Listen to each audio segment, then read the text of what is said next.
In 1960s London, two former Scientologists decided to start their own therapy group.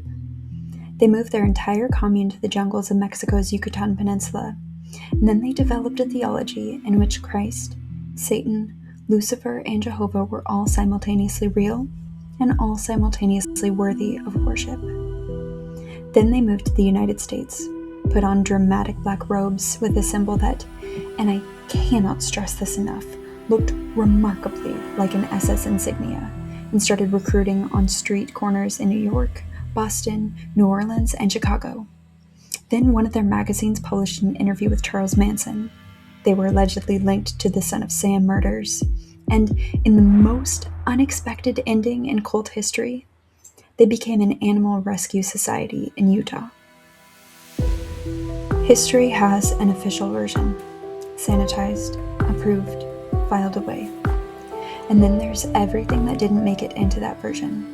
The programs that were classified before anyone could ask questions, the groups that gathered power in the shadows of ordinary life, the experiments into human consciousness that serious institutions funded, studied, and then buried. My name is Mila. This is The Periphery, dark history, hidden cults, and the edges of the human mind. Welcome to the part of the record they didn't want you to find. They classified it, and we're declassifying it, one episode at a time. Before we get to the Satan worship and alleged serial killer connections, and we will absolutely get there, I want to start somewhere less glamorous. I want to start with Scientology. Because the process church of the final judgment is, at its roots, a Scientology splinter group. And if you've been paying attention to The Periphery, you'll notice this is not the first time Scientology has come up in our research, and it's not going to be the last either. In 1962, at the London branch of the Church of Scientology, two people met who absolutely should not have been put into a room together and given access to vulnerable people's psychological interior lives. The first was Robert Moore, upper-class family, British Army officer, architecture school dropout, by all accounts handsome, articulate, and crucially, extremely susceptible to the influence of the woman he was about to meet. The second was Mary Ann McLean, born Glasgow, 1931, former alleged call girl, Scientology otter, the actual architect of everything that follows. McLean's backstory reads like 3 separate films. She grew up in poverty in Glasgow. She allegedly had a relationship with boxer Sugar Ray Robinson in the United States. She returned to London and became involved in a high-end prostitution ring connected to the Profumo scandal, one of the biggest political scandals in British history.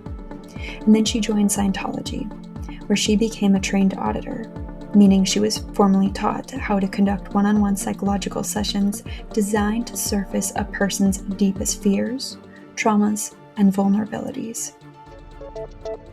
Auditing is Scientology's spiritual counseling. People try to ask how it is in comparison to other mental philosophies, and it doesn't compare. It's very unique. She was, in other words, extraordinarily qualified to manipulate people. When she met Robert Moore at the London Scientology office, she immediately recognized something useful. A good-looking, articulate man with an upper-class accent and genuine charisma who would do whatever she suggested. She renamed him Robert de Grimston, the more exotic name she calculated would attract better clients. She was right. In 1963, McLean and the newly christened de Grimston left Scientology after being declared suppressive persons by L. Ron Hubbard himself, which in Scientology means you are officially a toxic enemy of the religion, and so they set up their own therapy practice. They called it compulsions analysis. Basically, compulsions analysis was essentially Scientology auditing with serial numbers filed off. It used the same e-meter, the polygraph-like device Scientologists employ during sessions to supposedly measure emotional responses. It used the same questioning techniques designed to surface psychological material. It positioned itself as a path to self-actualization and inner clarity. The difference, as de Grimston explained to potential clients, was that unlike Scientology, they were not claiming their benefits were infinite. They were simply offering people a means to live more effectively. Within 2 years, the regular clients of compulsions analysis had formed into a tight-knit community around McLean and de Grimston. They were living communally, They were spending most of their time together.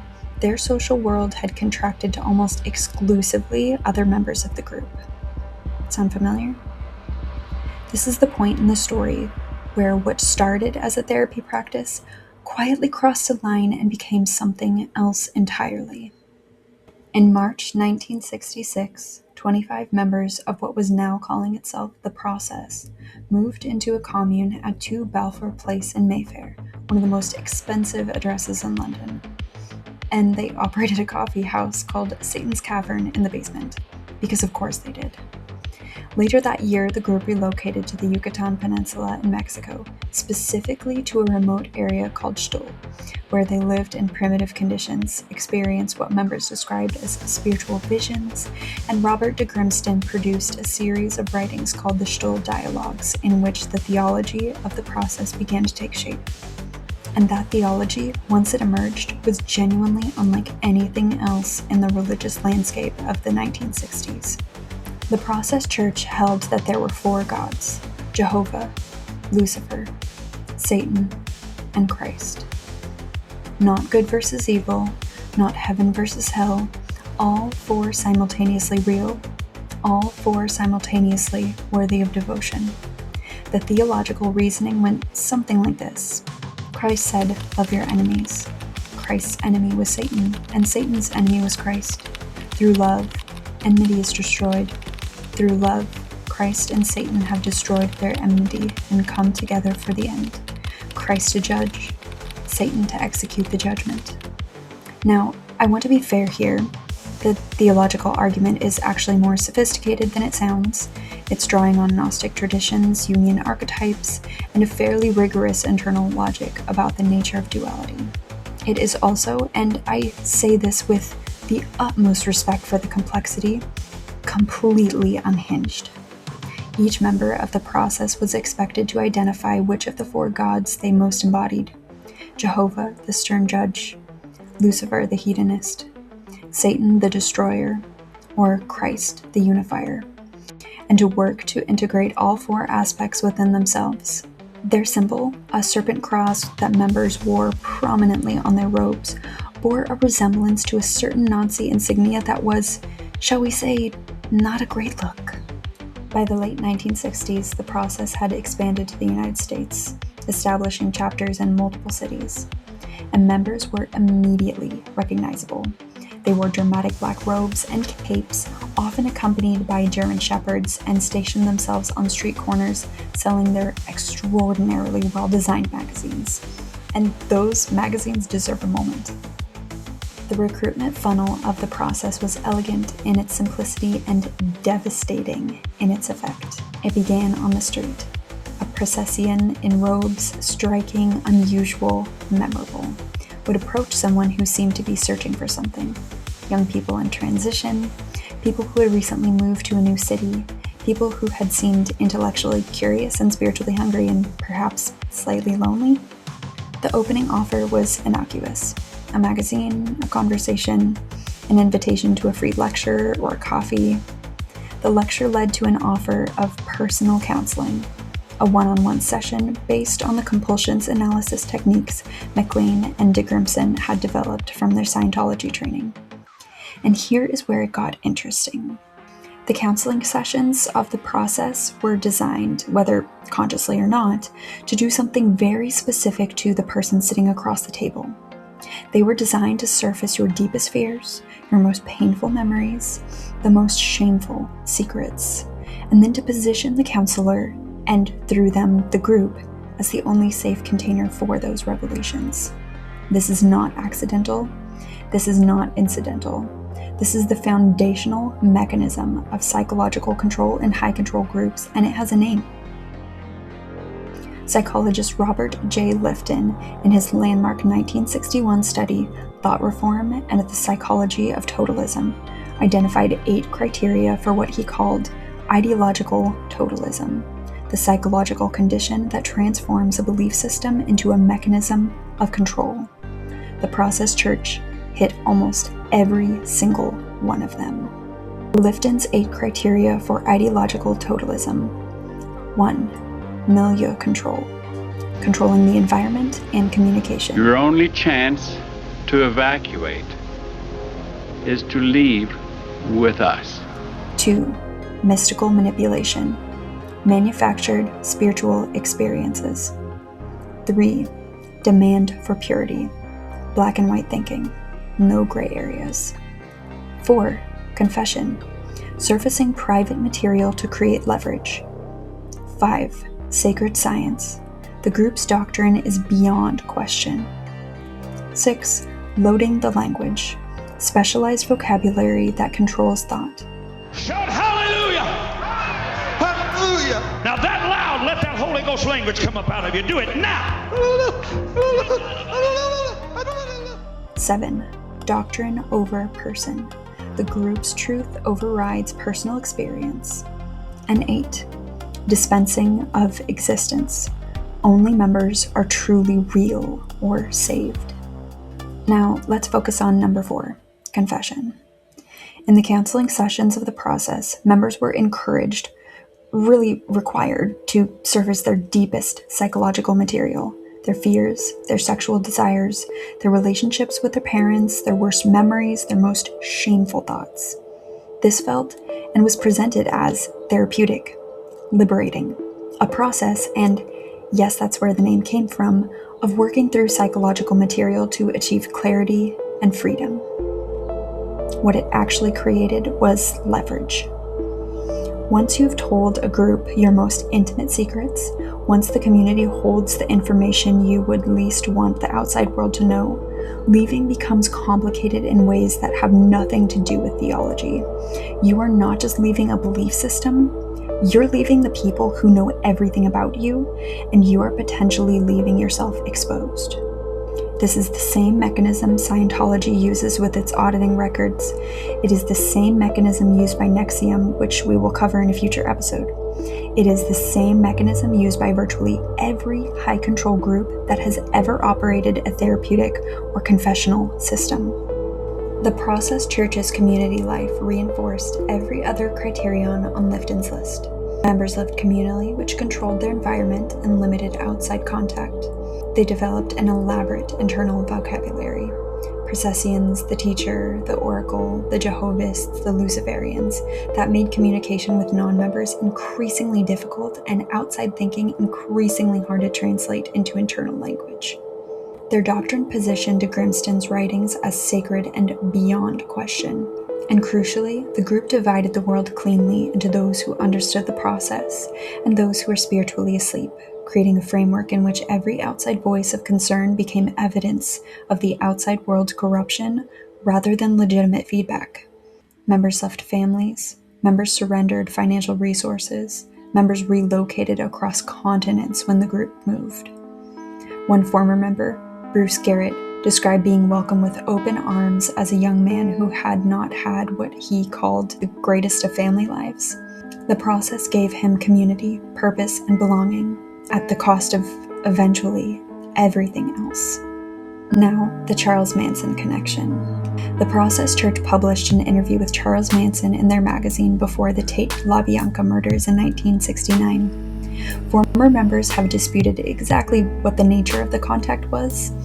The church strenuously denied any relationship with Manson or his family. Manson himself allegedly said, and I'm quoting something that has been widely reported but should be treated with appropriate skepticism given the source, "I've been to the process, and the process has been to me." The Son of Sam connection is more extensively documented by journalist Maury Terry, who spent decades investigating the David Berkowitz case and believed Berkowitz was not a lone killer, but part of a satanic network with alleged Process Church connections. Terry died still convinced of this. The official position remains that Berkowitz acted alone. What is not disputed is that the Process Church, by the early 1970s, had attracted enough notoriety that these allegations found fertile ground, and that the group's deliberate cultivation of a dark and transgressive aesthetic made defending themselves against them considerably more difficult than it might have otherwise been. The Process Church ended the way it began, with Mary Ann McLean making a unilateral decision and Robert de Grimston going along with it until he didn't. By 1974, the marriage was over. McLean retained the allegiance of most of the group. De Grimston took a small following and attempted to continue the church in its original form before abandoning the project entirely in 1979 and moving into business.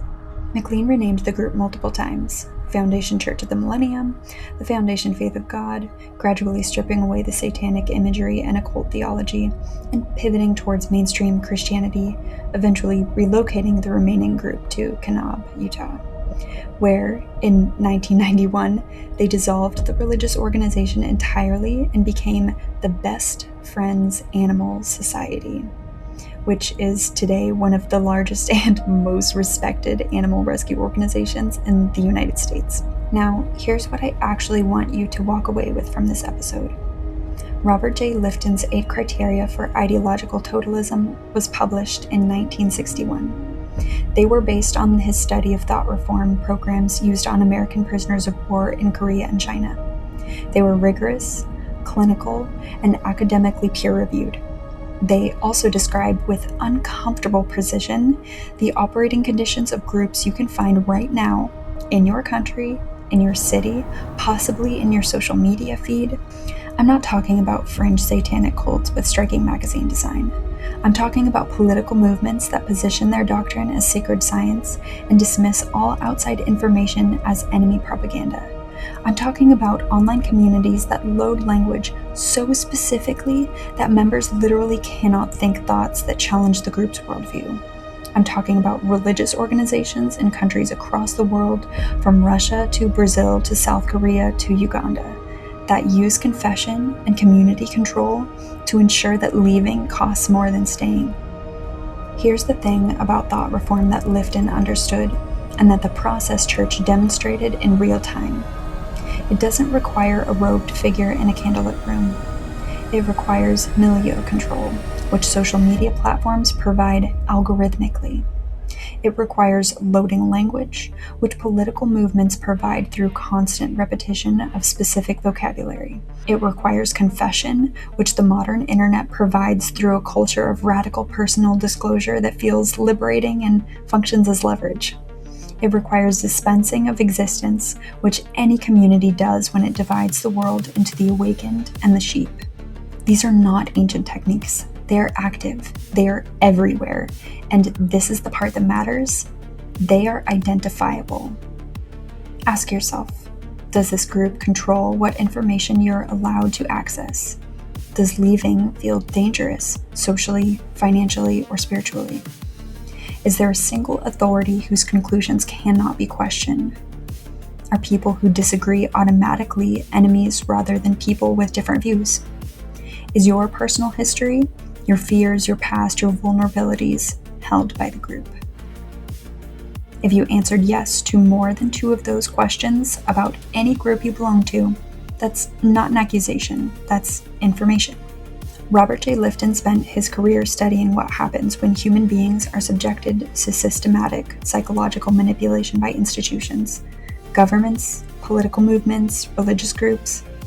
And his conclusion was not that people who get caught in these systems are stupid or weak. His conclusion was that the systems are sophisticated, that they exploit normal human needs for community, for meaning, for certainty, belonging, and redirect those needs towards the group's own sustaining. The protection isn't cynicism. The protection isn't refusing to belong to anything.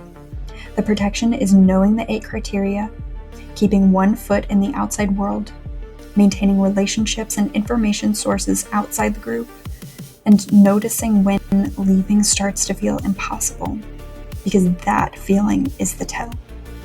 You cannot be manipulated by a mechanism you can see clearly. The Process Church was strange and dark and occasionally genuinely threatening, and ended up saving animals in Utah. But the techniques it used on its members are the same techniques being used right now by movements that are considerably less colorful and considerably more powerful. Knowing what they look like is not paranoia, it's armor. Robert J. Lifton's Thought Reform and the Psychology of Totalism was published in 1961 and is still in print.